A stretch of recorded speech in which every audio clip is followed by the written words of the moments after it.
Hollow Knight is a game with a heavy and dark atmosphere, yet it is not devoid of elegance and poetry. We're in a kingdom after all. For such a rich adventure, the music covers a wide range of moods where each sound is carefully chosen. And although the character we control seems tiny, almost frail, they regularly face imposing, even monstrous enemies, yet those are never out of proportion like in Ori and the Will of the Wisps, for instance. The soundtrack mainly uses the orchestra, with a few instruments regularly highlighted, the viola, the harp, and the piano. The orchestra is rarely massive, as Christopher Larkin often treats it with transparency. This transparency is already noticeable in most of the game's sounds. Just as we land after our endless fall from Dirtmouth's heights, on the left we can find a hidden room, and we are greeted by a small, delicate sound. A small detail that will probably amuse only me, the note we hear is a B. However, the beginning of the game is essentially in E minor. The B is therefore, when we hear it for the first time, the dominant, less stable than the tonic. It is a wise choice because it reflects the uncertainty of the hero as they discover those hidden areas. Very quickly, Elderbug points out to us a bench, and upon resting on it we hear a discrete sound effect. And here it's an E, the tonic. Again, given the tonal framework of the beginning of the game, it's more stable. Everything makes sense. Benches are stable places since they restore our health and save our progression. Then, as we meet the lovely Cornifer and finally get a map of this mysterious place, one of the first notable elements we hear in the Forgotten Crossroads is a very short melody triggered when we obtain a new ability, a charged attack called a nail art, or a spell.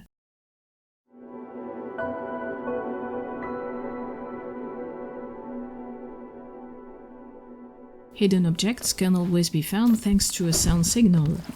A heartbeat for the black sacks containing rancid eggs, bon appétit. A little sigh for the grubs.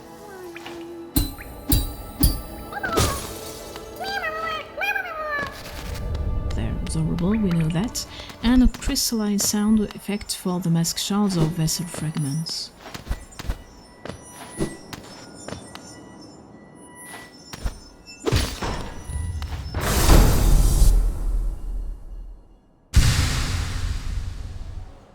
We then find this transparency in the areas explored by the hero.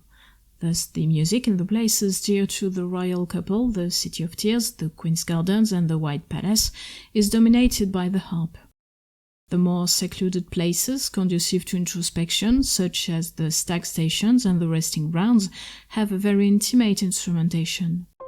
The way the piano is treated in this last zone is truly magnificent, alternating between a very pure tone in the high register and the middle register like a more mature voice, maybe the voice of the seer, the last moth, who reveals Hallownest's tragedy, how the radiance was forgotten by her own creatures.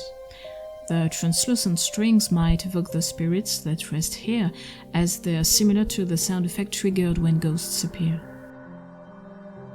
The use of the piano arpeggios is, as I mentioned earlier, very interesting to translate the function of the plays. Here they don't sound much active, not because of their rhythm, but their impetus relatively limited, and the fact that they are only ascending, shorter arpeggios, almost always repeated, as a way to emphasize the more static aspect of this place, rest and meditation, and the seer's dialogue more repetitive than Elderbug's, for instance. The hive at Kingdom's Edge is a little apart in the game, whether it's the world design or the story itself, so it has no theme strictly speaking. By that I mean a theme that could be sung, but an almost hypnotic atmosphere with its constant buzzing.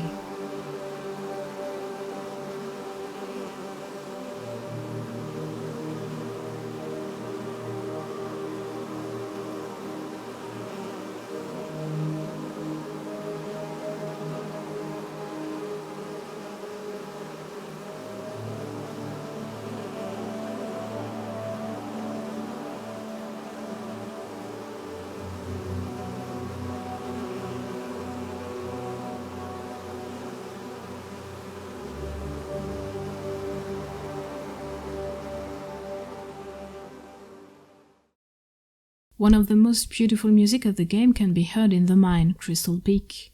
To evoke the transparency, the shimmering of this pink crystal, Christopher Larkin used wine glasses and kalimba. I especially like the way the echo effects at the beginning give the impression that the notes are reflected on the crystals, as if they were directly coming from the crystals, vibrating, passing from one to the other, and from left to right in the headphones, getting lost in the immensity of the mine.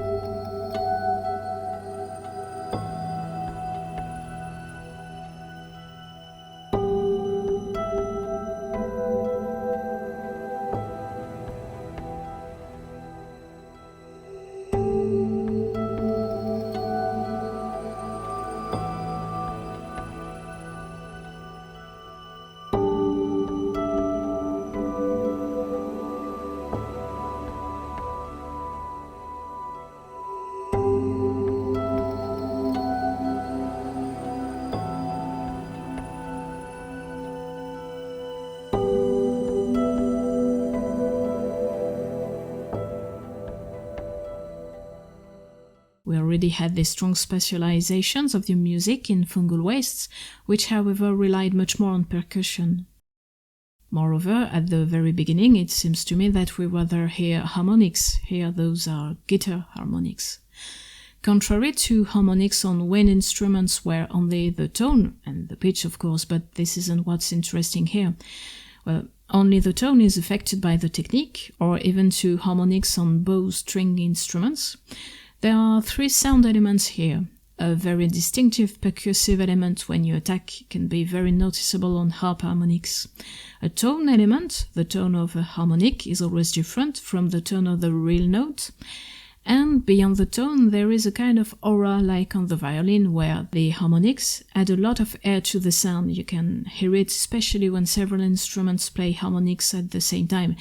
It can become, let's say, fairly windy, or more modestly on higher guitar harmonics. Let's listen to two examples, because why not?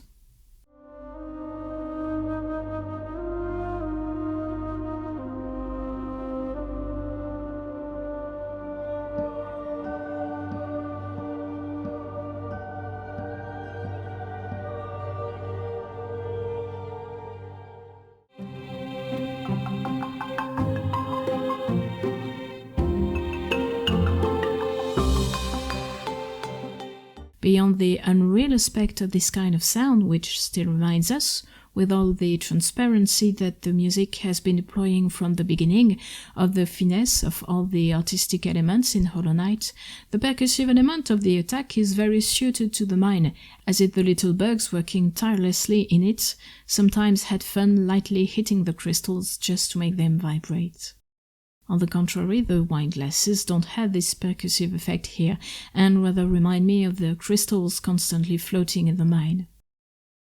Everything is meticulously thought out, like the percussion that fade in like crushers that you would hear in the distance, then louder and louder, before entering each of the challenge rooms filled with heavy machines that would once crush the crystals, and now the little hero.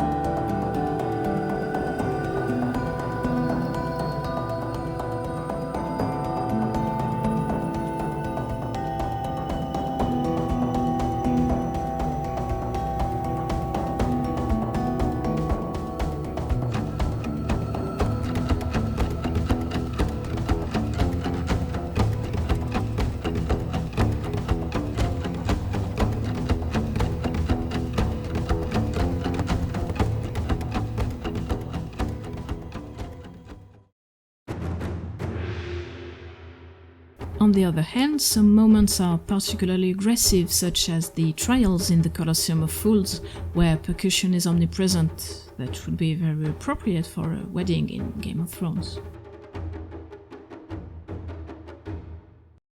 Or the fight against the Mantis Lords, in which the harpsichord takes over the role of soloist. But it is undoubtedly in the Cell Sanctum that is revealed the most spectacular music. When the organ takes up the theme of the City of Tears, which contains the Sanctum, it unveils in its own way a part of Hallownest tragedy. It is in the Soul Sanctum that the first experiments on soul took place, and the enemies that haunt it, some of them monstrous, even shapeless, have met an almost fatal fate, as their names reveal mistake and folly. In the coldest place of the city, the color palette uses a very cold blue that's almost white actually. The arpeggios are treated to the point of obsession, since there is almost only one, repeated over and over again, as the enemies are locked in this part of the city.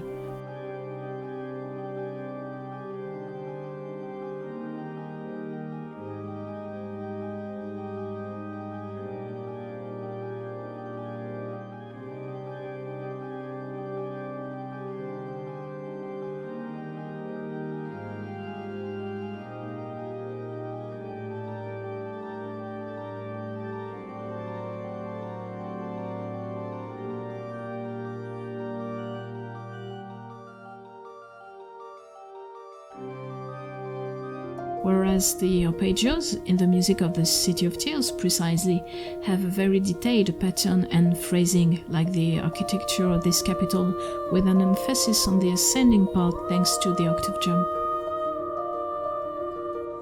The two phrasings are in opposition too. In the City of Tears, each note is quite pronounced since it's played on the piano. It's not the case in the Soul Sanctum, it's a rather raw phrasing. The boss of this area, the Soul Master, logically has one of the most epic themes of the soundtrack.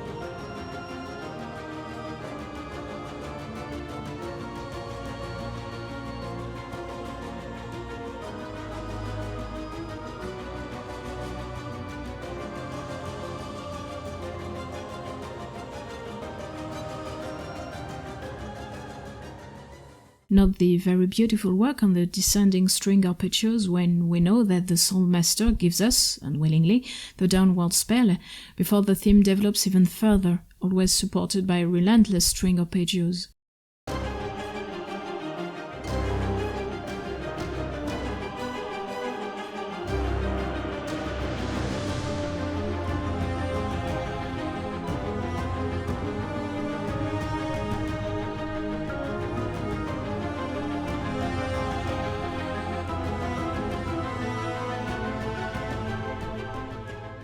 In addition to illustrating this spectacular fight, yet not the most difficult, but that's to be expected since Soul Master is still an early boss, I find that the music reminds me wonderfully of the conflict between the Soul Master and the Pale King, the latter having refused to subscribe the Soul Master's experiments. The latter seems to be locked in his idea, and certain moments can evoke it as an obsession.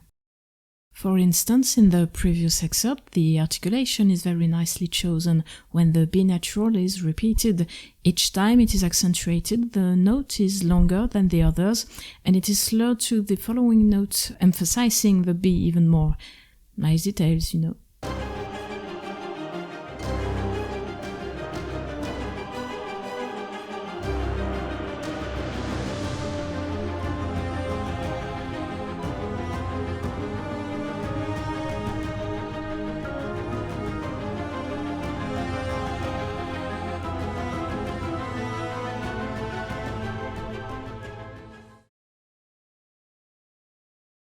Other areas have almost no music, especially Deep Nest, which has very light ambient music, and the Ancient Basin, where the infection has almost devastated everything. But most of all, there is a key element in Hollow Knight: dreams. After a few hours, we discover a new game mechanics, the Dream Nail.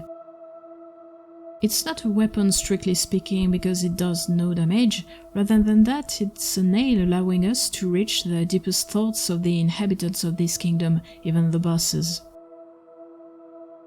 It's a very important realm since it is deeply connected to the infection. The radiance lives in the dream realm. The music and sound effects associated with dreams, beyond the aforementioned transparency, suit this dream realm wonderfully.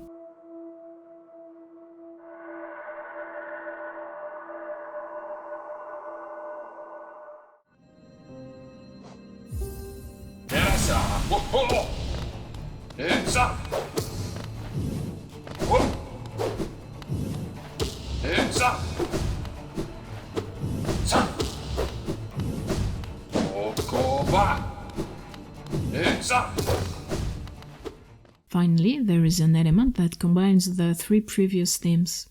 It is not uncommon to hear whispers, for example near the lore tablet, similar to Archon eggs, but larger.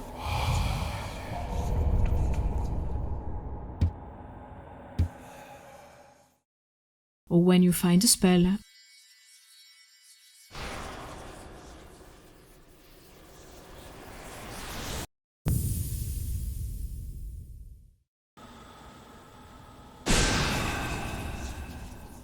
Or in the Soul Sanctum during the second phase of the Soul Master fight.